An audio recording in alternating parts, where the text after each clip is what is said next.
Okay, if you're in sales, you know the feeling, right? That constant grind, the calls, the emails, that pressure to always be on. But what if being busy doesn't actually mean you're getting results? We're going to dive into how you can stop spinning your wheels and actually build a playbook for peak sales efficiency. So let's just cut to the chase. I want you to think about your last week. Were you just busy, or were you truly effective? And you got to be honest with yourself here, because that one little answer, it's the key to unlocking a whole new approach to your work. And this right here is such a critical distinction. Productivity, that's just about doing more. It's being a hamster on a wheel. But efficiency is about doing what works. It's focused entirely on the results. And that, right there, is what we're all about today.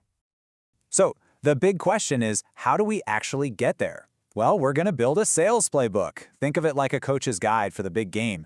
It's your plan for taking purposeful action that actually moves the needle. So let's get into it and start building this thing piece by piece. All right, first things first, we got to do our homework. I mean, you wouldn't build a house without a solid foundation, would you? Of course not. And it's the exact same thing with sales. The most powerful, effective outreach, it's built on a foundation of deep research, long before you even think about hitting send on that first email. So how do you really get inside your customer's head? Well, you've got to gather intelligence from everywhere. Yeah, you can run surveys, you can dig into the data, but here's a huge one. Just talk to your current clients. And please don't forget about the gold mine you have internally, your own sales and support teams. I mean, they're on the front lines every single day, hearing it all. Okay, so all this amazing research you're doing, it all comes together to create your customer persona. And look, I know that can sound like a fluffy marketing buzzword, but it's not.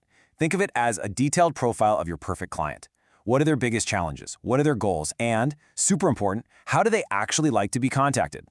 This persona, it becomes your North Star for everything you do. But you want to know the real secret weapon? Teamwork. Seriously, the absolute best customer insights happen when your sales and marketing teams are totally in sync. We're talking about having regular meetings, sharing all that customer feedback, and actually working toward the same goals. When everyone is rowing in the same direction, man, your outreach just becomes so much more powerful. All right, homework's done. Now for the fun part. It's time to actually build the playbook. We're going to take all that fantastic research and structure it into a repeatable plan, a system for how you engage with every single prospect every single time. Now, choosing the right channel to reach out on, this is huge. Please don't just default to email for everything. You have to ask yourself, where are my prospects actually active? Are they on LinkedIn all day, or maybe in a Slack community? Then, think about urgency. Is this something that needs a quick phone call? And timing. Timing is everything. Reaching out right after they just watched your webinar, that's how you get their attention. And you have to remember, your job actually changes depending on where the prospect is in their journey. So when they're just becoming aware of the problem, you're the helpful expert sharing insights. Then, when they move into the consideration phase, you're more like a trusted guide, maybe making a helpful introduction. And finally, when it's decision time, that's when you bring the proof, the hard data, the case studies they need to feel confident in their choice.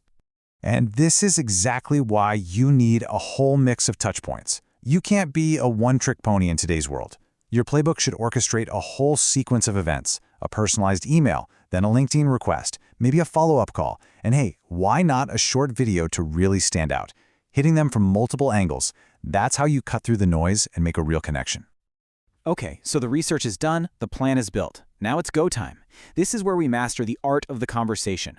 We're talking about how to craft messages, both written and spoken, that actually get noticed and make a genuine connection. Okay, just look at this comparison. This is literally the difference between getting instantly deleted and getting a reply. Hi, I hope this email finds you well. Ugh, delete. But congrats on your recent product launch. Now that gets my attention. It immediately shows you've done your research and you're not just blasting out a generic template to 1,000 people.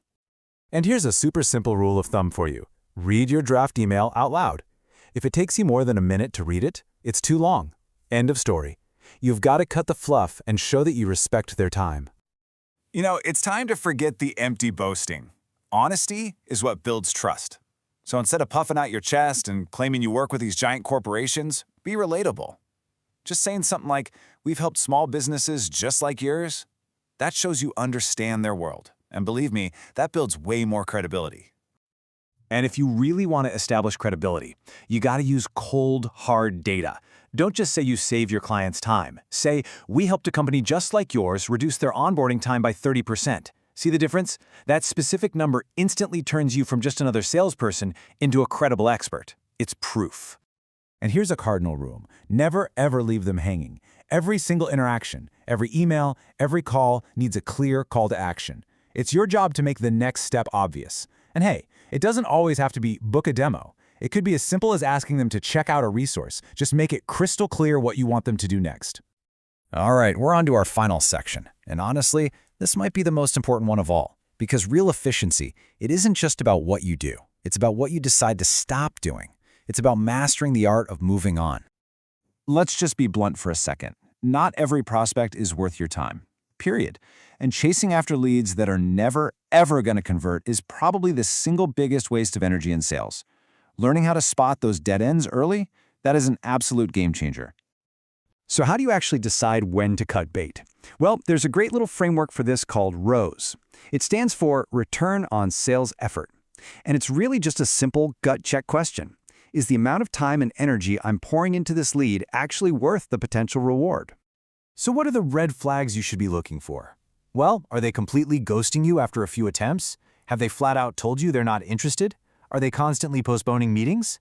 Those are your signals. That's your cue to apply the ROSE principle. Politely move on and invest that precious energy into a lead that actually has potential. So where do you reinvest all that time and energy you just saved? Well, you put it into your highest return activity of all, asking for referrals. Think about it. A lead that comes from a happy client already has trust built right in. They close faster, they're easier to work with, they're often your best future customers.